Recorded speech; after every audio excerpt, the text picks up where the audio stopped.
राधे राधे दोस्तों। आज मैं आपके साथ शेयर करने वाली हूँ बृहस्पतिवार व्रत कथा शुरू करते हैं। प्राचीन समय की बात है। एक नगर में एक बड़ा व्यापारी रहता था। वह जहाजों में माल लदवाकर दूसरे देशों में भेजा करता था। वह जिस प्रकार अधिक धन कमाता था उसी प्रकार जी खोलकर दान भी करता था। परंतु उसकी पत्नी अत्यंत कंजूस थी। वह किसी को एक दमड़ी भी नहीं देती थी। एक बार सेठ जब दूसरे देश व्यापार करने गया तो पीछे से बृहस्पति देव ने साधु वेश में उसकी पत्नी से भिक्षा मांगी। व्यापारी की पत्नी बृहस्पति देव से बोली, साधु महाराज, मैं इस दान पुण्य से तंग आ गई हूँ। आप कोई ऐसा उपाय बताएं जिससे मेरा सारा धन नष्ट हो जाए और मैं आराम से रह सकूं। मैं यह धन लूटता नहीं देख सकती। बृहस्पति देव ने कहा, हे देवी, तुम तो बड़ी विचित्र हो। संतान और धन से कोई दुखी होता है? अगर अधिक धन है तो इसे शुभ कार्यों में लगाओ। कुंवारी कन्याओं का विवाह कराओ, विद्यालय और बाग बगीचों का निर्माण कराओ।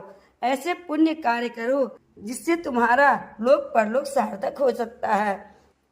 परंतु साधु की इन बातों से व्यापारी की पत्नी को खुशी नहीं हुई। उसने कहा, मुझे ऐसे धन की आवश्यकता नहीं जिसे मैं दान दे सकूं। तब बृहस्पति देव बोले, यदि तुम्हारी ऐसी इच्छा है तो तुम एक उपाय करना। 7 बृहस्पतिवार घर को गोबर से लिपना, अपने केशों को पीले मिट्टी से धोना, केशों को धोते समय स्नान करना, व्यापारी से हजामत बनवाने को कहना, भोजन में मांस मंदिरा खाना, कपड़े और घर में धोना। ऐसा करने से तुम्हारा सारा धन नष्ट हो जाएगा। इतना कहकर बृहस्पति देव अंतर ध्यान हो गए। व्यापारी की पत्नी ने बृहस्पति देव के कहे अनुसार 7 बृहस्पतिवार ऐसा ही करने का निश्चय किया। केवल 3 बृहस्पतिवार बीते थे कि उसकी समस्त धन संपत्ति नष्ट हो गई और वह परलोक सिधार गई। जब व्यापारी वापस आया तो उसने देखा कि उसका सब कुछ नष्ट हो चुका है। उस व्यापारी ने अपनी पुत्री को सांत्वना दी और दूसरे नगर में जाकर बस गया। वहाँ वह जंगल से लकड़ी काट कर लाता और शहर में बेचता। इस तरह वह अपना जीवन व्यतीत करने लगा। एक दिन उसकी पुत्री ने दही खाने की इच्छा प्रकट की, लेकिन व्यापारी के पास दही खरीदने तक के पैसे नहीं थे। वह अपनी पुत्री को आश्वासन देकर जंगल में लकड़ी काटने चला गया। वहाँ एक वृक्ष के नीचे बैठकर अपनी पूर्व दशा को विचार करने लगा और उस पेड़ के नीचे बैठकर रोने लगा। उस दिन बृहस्पतिवार का दिन था। तभी वहाँ बृहस्पति देव साधु के रूप में सेठ के पास आए और बोले, हे मनुष्य, तू इस जंगल में किस चिंता में बैठा है?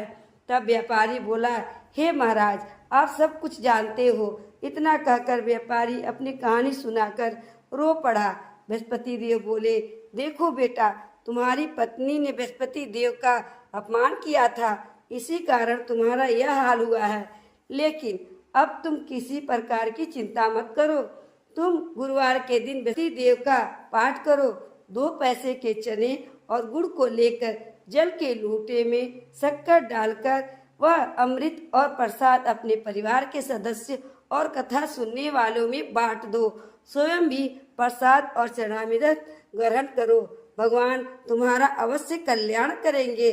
साधु की बात सुनकर व्यापारी बोला, महाराज, मुझे तो इतना भी नहीं बचता कि मैं अपनी पुत्री की दही लाकर भी दे सकूं।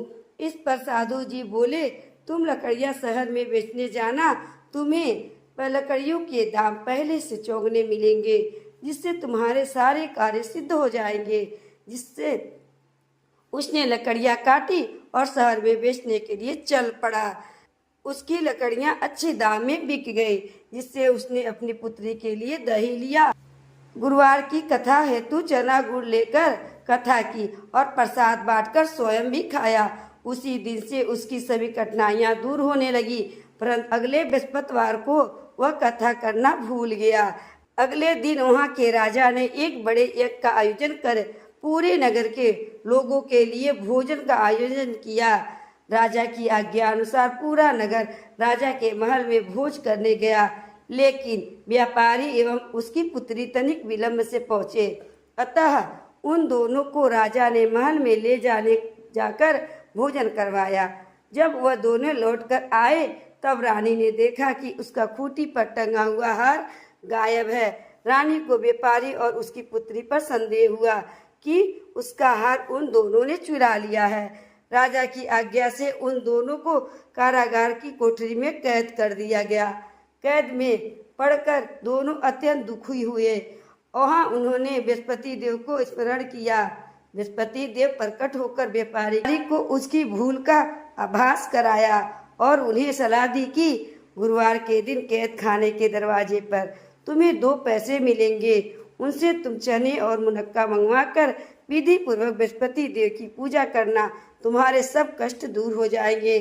बृहस्पतिवार को कैद खाने के द्वार पर उन्हें 2 पैसे मिले।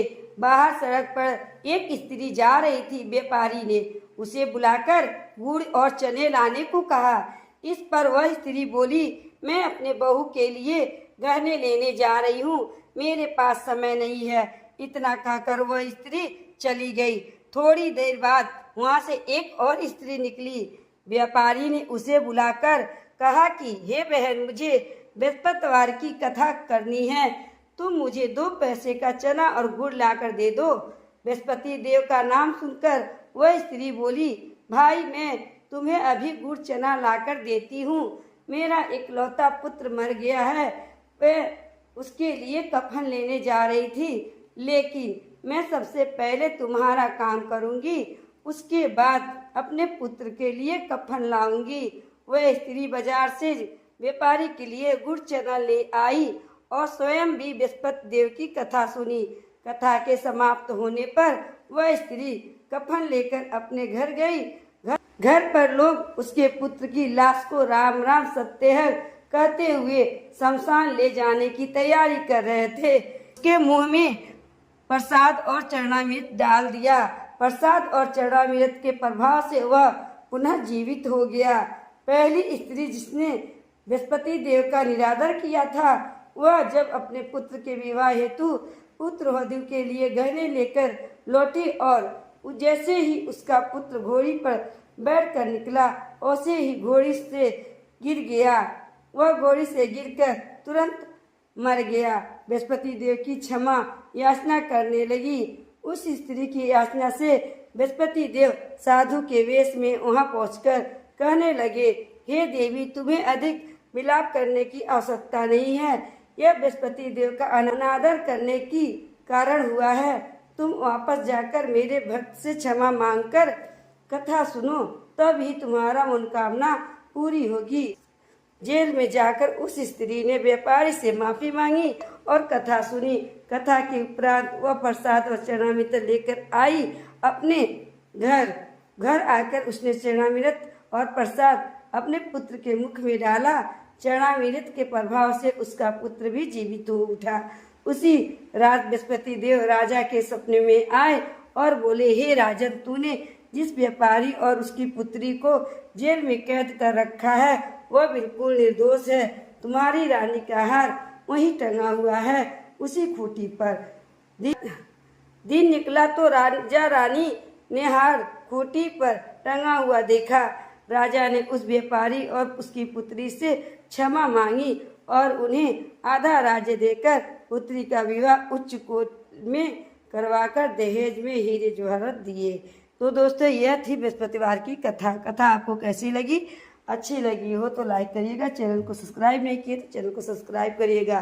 बेल आइकन को प्रेस करिएगा ताकि आने वाला वीडियो आप तक जल्द से जल्द पहुंचते रहे। श्री हरि विष्णु की कृपया आप सभी पे सदा ही बनी रहे। इसी कामना के साथ अगले वीडियो मिलते हैं। राधे राधे।